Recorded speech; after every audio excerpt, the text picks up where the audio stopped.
notícia ou a guerra da Rússia na Ucrânia, que nós vamos, portanto, começar aqui por olhar afirmações que a China já negou e assegurou que mantém apenas relações económicas e comerciais normais com Moscovo, mas não é o que se suspeita até aqui e o que se vem também avançando. Teme-se por sanções para esta situação?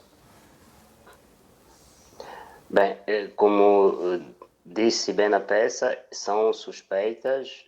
A palavra-chave desta comunicação é a probabilidade. Há a probabilidade de que a China esteja a fornecer material bélico à Rússia, o que quer dizer que não há certeza neste levantamento feito por esses serviços dos Estados Unidos. E também era bom, não é, que se espera que se passe de probabilidades para certezas, para depois daí, eventualmente, levar ao governo dos Estados Unidos a tomar decisões que acharem adequados para lidar com este caso com a China, porque tomar decisões com base num relatório que fala de probabilidades é, no mínimo, incorrer em erros que depois podem ser desastrosos até para as relações bilaterais entre a China e os Estados Unidos. De resto, existem sim algumas empresas chinesas de alta tecnologia que andam na mira de alguns países ocidentais ou do Ocidente, em como estariam a vender tecnologia que pode ser utilizada, não é, pela Rússia na sua operação militar especial. Mas a questão que se coloca é se essas empresas operam numa economia de mercado, elas não podem ser coibidas, não é, de vender os materiais que acharem conveniente vender, se tiverem a fazê-lo. E depois também, se o tivessem a fazer e fossem empresas chinesas, visto que a China não faz parte das sanções que foram aprovadas pelo Bloco Ocidental contra a Rússia, ela também não estaria coibida de estabelecer relações comerciais com a Rússia. Daí que essas sanções, não é, muitas vozes apelavam que fossem sanções aprovadas ao nível de organismos internacionais, que fossem sanções multilaterais ou internacionais, o que levaria a que grande parte dos países do mundo até pudessem ser subscritoras dessas sanções. O facto de terem sido sanções unilaterais da União Europeia e dos Estados Unidos deixa naturalmente manobras para que outros Estados possam estabelecer relações que acharem convenientes com a Rússia.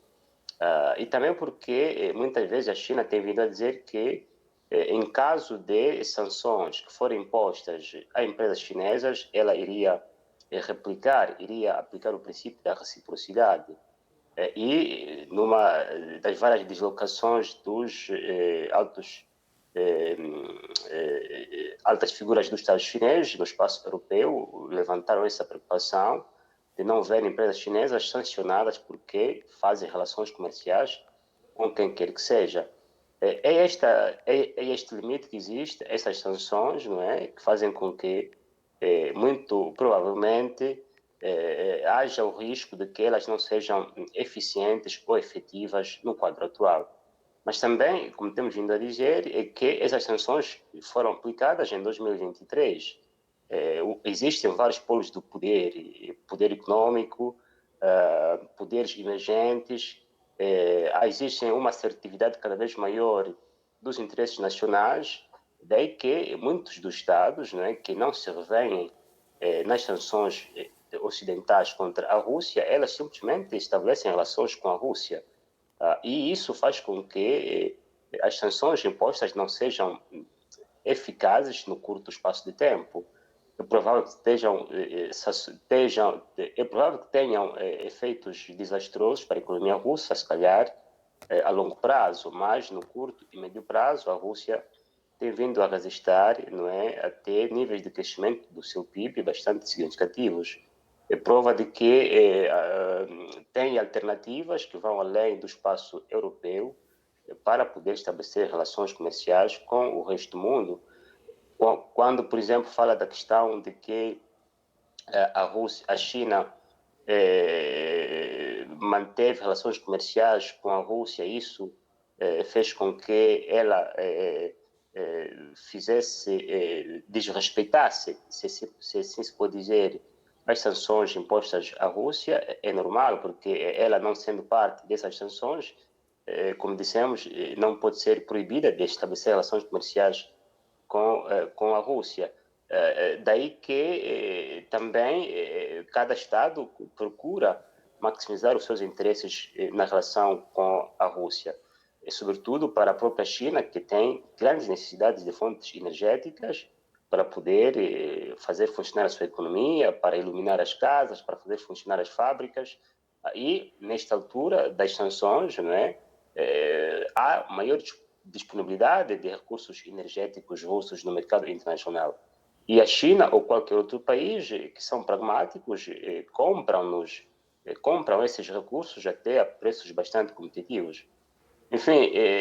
o ideal, não é, era que, para que as sanções fossem efetivas para a Rússia, era que elas fossem aprovadas pelo conjunto da comunidade internacional, mas também, mesmo assim, não haveria certeza de que o grosso dessa comunidade internacional as aprovasse realmente, porque também depois existem interesses muito profundos que unem muitos países do mundo com a Rússia, como se viu agora na segunda cimeira África-Rússia, que faz com que muitas das sanções no mundo contemporâneo unilaterais tenham efeitos meramente simbólicos, meramente psicológicos e menos efetivas nas relações económicas internacionais no contexto atual. Mas isso afasta a todo modo, ou de todo modo, a China de possíveis retaliações, ou nem por isso? Da parte, pelo menos, daqueles que sejam, digamos, os signatários destas sanções? Bem, a China não é parte das sanções europeias e dos Estados Unidos e de outros países que fazem parte do bloco ocidental contra a Rússia. Não é parte delas, por razões óbvias, não é, do interesse nacional chinês. E mesmo em relação a essa questão de eventuais entrega de armas à Rússia, a China tem vindo a negar que o tenha feito, tem vindo a dizer que não entrega armas à Rússia. Isto é sim do seu interesse, porque entregar armas para a Rússia implicaria ser parte direta deste conflito, e aí o bloco ocidental se reveria na condição de impor sanções à China, ou até de azedar as relações comerciais que existem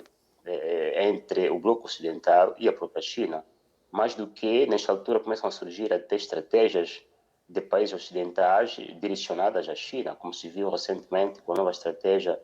da Alemanha em relação à China, e também a estratégia dos Estados Unidos, a chamada estratégia de decoupling e de-risking, isto é, afastar-se ou reduzir a exposição comercial dos Estados Unidos e de outros países ocidentais, e não só em relação à China. Mas penso que, em caso de deterioração deste conflito, ou de agravamento deste conflito, se ele atingir dimensões cada vez mais de perigo à existência do Estado russo, é provável que a China tenha que reagir, é provável que ela reagirá e provavelmente entregará armas à Rússia para poder sobreviver, porque uma desestabilização da Rússia não é do interesse da própria China. Mas isso são só cenários que poderão não verificar-se, porque se as partes chegarem à conclusão de que é bom que se resolva este conflito, então a China, em casos extremos, não entregaria armas à Rússia para poder lidar com a Ucrânia, porque já teria encontrado soluções a este conflito. Enfim, tudo depende muito do grau de evolução deste conflito, mas intervenção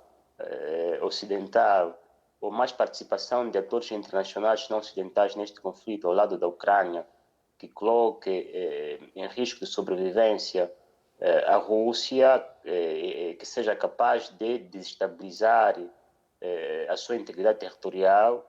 aí provavelmente não só a China, como quaisquer outros países que têm relações muito próximas com a Rússia, iriam intervir ao lado da Rússia, e aí iria se abrir, não é, um novo capítulo neste conflito, que passaria de um mero conflito entre dois atores, embora com ajudas externas, para um conflito internacional e, quiçá, gradualmente ser um conflito mundial de proporções desastrosas para o resto da humanidade. Mas no contexto atual e para o interesse da China, parece que não tem qualquer